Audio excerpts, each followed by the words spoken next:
Hello, good day mga ka-prepper. At kumusta kayo? At sana maayos ang inyong kalagayan. So, ngayon po ay gusto ko lang i-share some important safety tips to follow during floods. So, regarding ito sa halimbawa may pagbaha man na nagaganap sa ating lugar. So, mga safety tips na i-share ko lang sa inyo mga ka-prepper. So, number 1, sabi dito, stay informed. So, kailangan natin ma-inform during sa pagbaha. So, sabi dito, monitor local news, weather reports for updates on the flood situation. So, kailangan natin laging informed sa mga ginagawang updates ng ating mga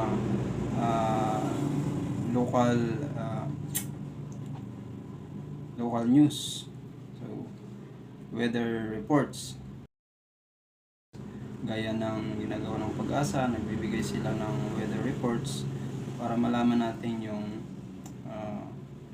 mga updates about kung may bagyo, kung affected ba yung lugar natin.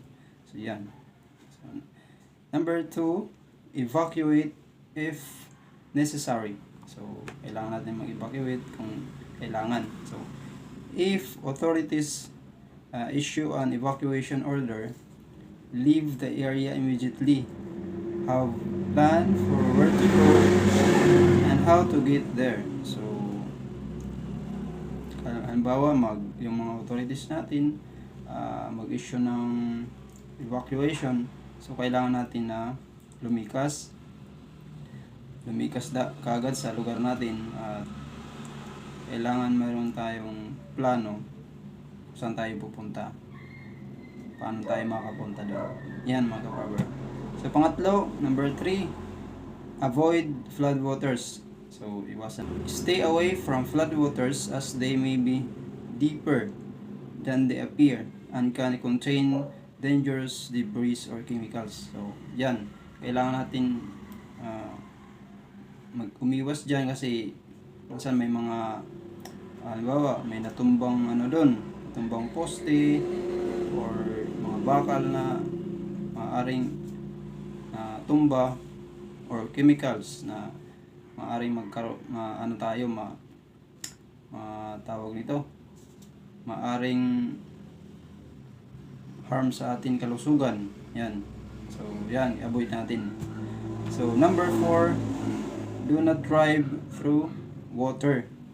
So, do not drive through water. Never attempt to drive through flooded roads.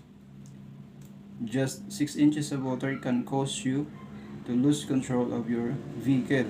So, huwag mo nang i-attempt na mag-drive pa kahit halimbawa mga 6 inches. Kahit 6 inches lang ng water, yung tubig. Bawa, bigla ang buhos, delikado yun kasi pwede matangay yung sasakyan mo. Pwede yun kumbaga out of control. Yan. Matangay ka ng agos. Yan. Number 5, move to higher ground as quickly as possible. So, kailangan na nating pumunta sa mataas na lugar para hindi tayo maging apektado ng pagbaha. Yan. So, number 6, keep emergency supplies ready. So, yan. Ready na natin yung mga kailangan na natin supplies sa emergency para meron tayong magamit. Meron tayong gamit pagdating doon sa evacuation center o lilikas tayo. Have an emergency kit. Yan. Kailangan yan. Kahit yung mga vitamins, yung mga kailanganin natin doon. Prepared with food. Yan. Bawa, biscuits, mga dilata, yung mga hindi agad napapanis. Yan. Water. Yan. Tubig. Napaka-importante yan, mga ka-prepper. Kailangan mayroon tayong malinis na tubig na may inom. Medications. Yan. Yung sinabi ko kanina. A flashlight. So, flashlight with extra batteries yan. Mas maganda. Or either dalawa. May rechargeable or Yung isa battery operated, mas maganda dalawa, may option ka in case na walang kuryente, may flashlight ka na may batteries. Yan.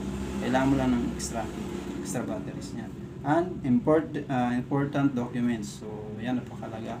Kailangan natin i-secure yan, i-seal ng maayos kasi pag bumabaha, minsan may mga nahuhulog na pag nabasa, wala na.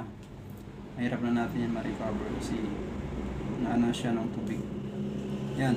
So number 7, stay indoors. So manatili tayo sa ating halimbawa nasa lugar na tayo sa evacuation center or yung bahay natin mataas, stay indoors lang tayo. So if you are in a safe location, so nasa safety ka na lugar, stay indoors.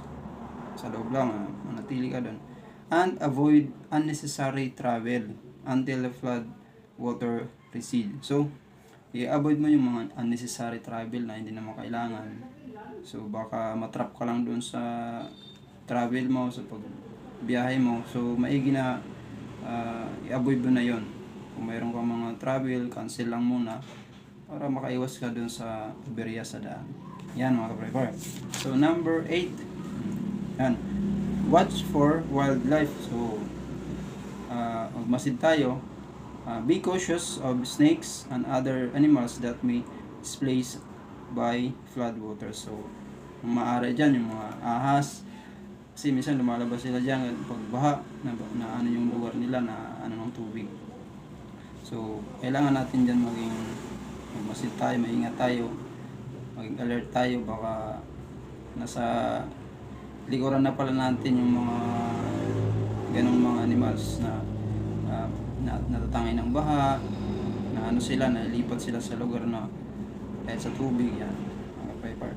So, number 9, follow local guidance. So, kailangan natin sumunod sa mga lokal na follow instructions from local authorities and emergency services regarding safety and evacuations. So, kailangan natin sumunod doon sa mga instruction nila na ganito, dapat dito tayo mag-evacuate. Yan, sumunod tayo. So, at saka yung mga services regarding safety and evacuations, kailangan natin yung sundin. Para, halimbawa, sasakay tayo ng service, sasakay tayo ng anuman sasakyan. So, kumbaga, ipa-follow natin yun para maging maayos yung ating pag-evacuate. Yan.